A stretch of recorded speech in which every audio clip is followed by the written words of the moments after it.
Eh bien bonjour à tous et bienvenue dans ce nouveau vlog. Alors aujourd'hui on va faire de l'usinage, du grattage de carter, etc. etc. Hier la journée a pas mal foiré, je t'explique tout ça après le jingle.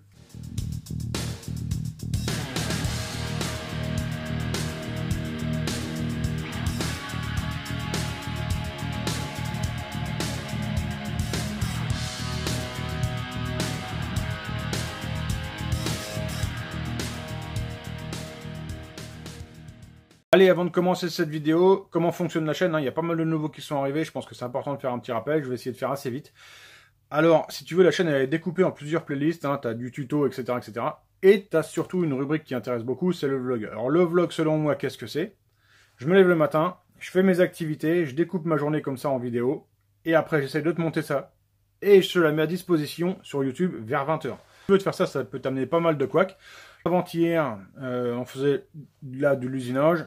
Mes 3h30 d'usinage se sont transformés en 3 minutes de timelapse.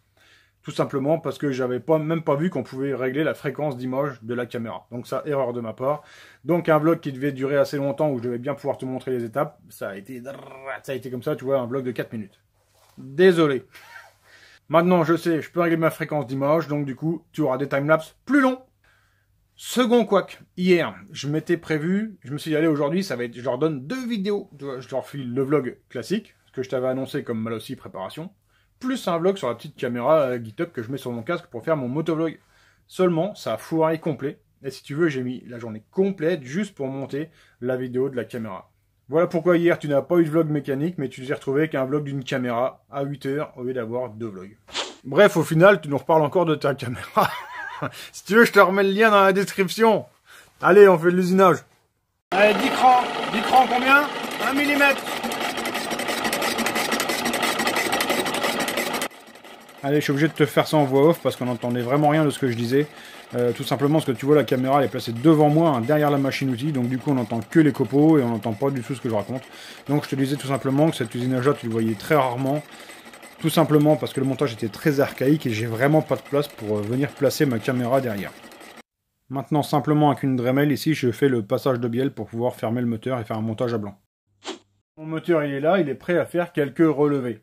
Alors déjà, avant toute chose, je voulais revenir sur un point. Je te montre ça tout de suite ici, je t'ai fait un petit schéma. Ne pas confondre... Attends, je te refais une mise au point. Ça, je le vois trop souvent, la confusion entre longueur de bielle et la course.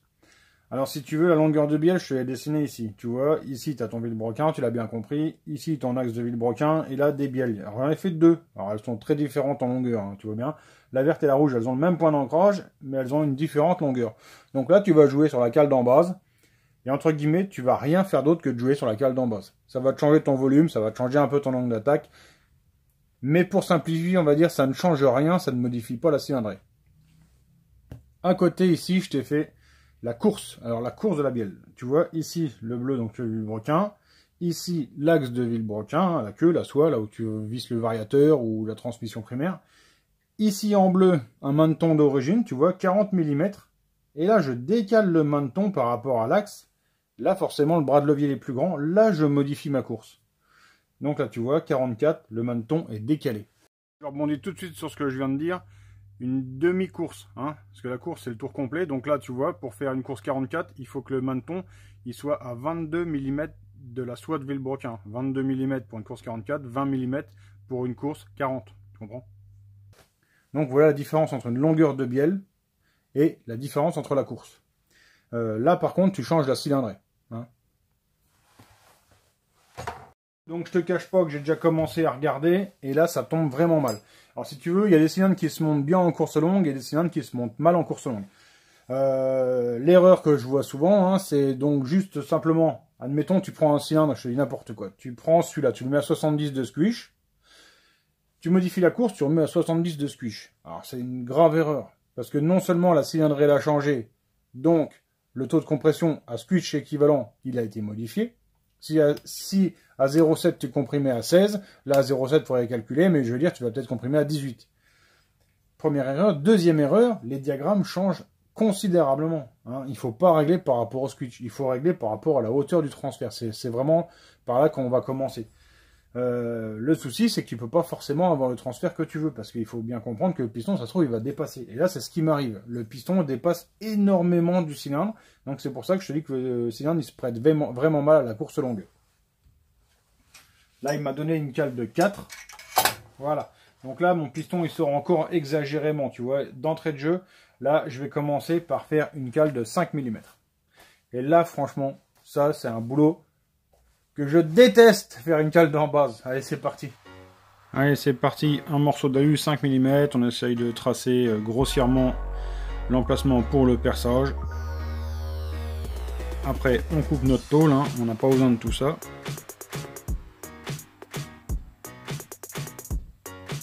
La tôle est coupée, elle est percée. Maintenant, j'essaye de l'accrocher dans le tour, hein. Donc, j'ai un montage qui est fait pour ça. Là, le serrage de la pièce. Je commence à usiner pour essayer de faire le diamètre extérieur à environ 90 mm.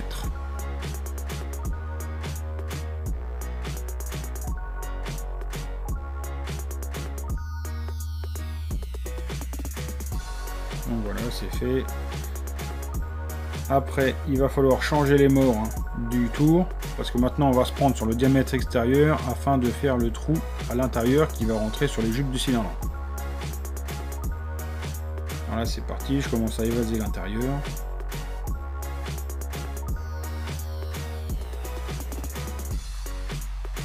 Voilà, je vais te changer d'angle de caméra parce que pour moi, faire mon usinage, j'ai pas envie de me planter et j'ai beaucoup de mal à remettre le tour en route. Tu m'en veux pas, je te change d'angle de caméra, voilà. Et donc là, je fignole, j'y vais à tâtons vraiment doucement parce que j'ai vraiment pas envie de foirer ma cote. Et je finis même en fait en regardant au comparateur, hein, pour être sûr que la pièce rentre limite en force.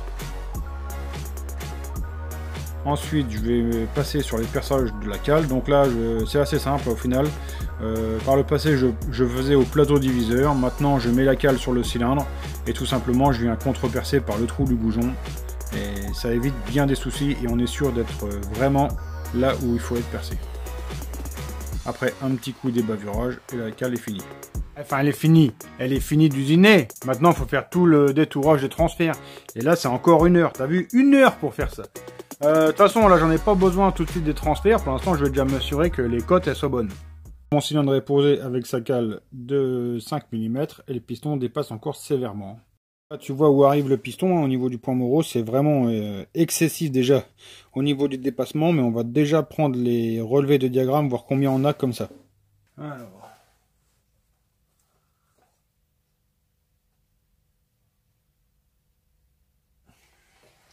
Là, comme ça, je suis à 133,4. Bon, je vais pouvoir mettre quand même un petit joint en dessous, un petit joint au-dessus. Déjà là, je me sécurise un peu mon dépassement de piston avec 2 joints. Bon, et encore, il est sacrément encore au-dessus, hein. Et là, j'ai déjà 134,8 de diagramme. Je vais essayer de le caler comme ça. Alors, c'est sûr, hein, que c'est vraiment pas bon de faire ça. Là, c'est un moteur qui va être fragile au niveau du joint de culasse, évidemment. Et puis ici, on risque d'aller grignoter tout le tour au niveau, comment dire, le nickel vraiment sur l'arête. C'est tout, c'est comme ça. C'est un moteur un peu, j'ai envie de dire un peu bâtard, hein, du fait de la course majorée sur un cylindre qui s'y prête pas vraiment bien. Mais le problème, c'est que j'ai pas vraiment d'autre solution que de faire comme ça. Si jamais, là, par curiosité, on va s'amuser, tiens, on va s'amuser à regarder si on avait mis le piston affleurant comme à l'origine. Voilà, là j'ai foutu le piston affleurant comme d'origine.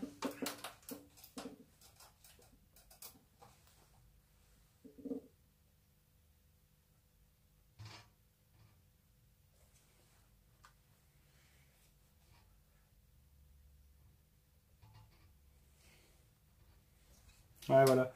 J'arrive à 144,3 sur le côté. Hein, t'imagines, donc c'est pas possible de monter ça comme ça.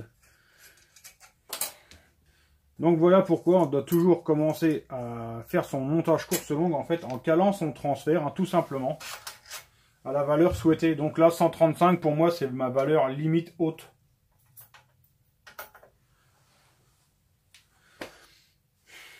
Non, je vais bouffer, moi je crève la dalle. Tu connais Relais Colis? T'avais déjà Mondial Relay, ils étaient déjà là, tu vois. Mais t'as relais colis, là. Les mecs, ils dépassent le plafond, quoi. C'est rien. Le 15, le mec, il m'a envoyé mon truc. Le 20, le colis commence à bouger, quoi. 5 jours pour que le colis bouge. Et après, bah, il est en transit. Le truc là, je sens qu'il va mettre un certain laps de temps à arriver chez moi. À mon avis, il vient en rampant, le bordel. Allez, on va s'arrêter là pour ce vlog. Donc, je te dirai plus maintenant, on se retrouve demain, on se retrouve machin. Comme ça va éviter bien des soucis. Je te dirai la formule que j'avais trouvée et qui était drôlement bien. C'était, on se retrouve bientôt pour une prochaine vidéo. Ciao, bye.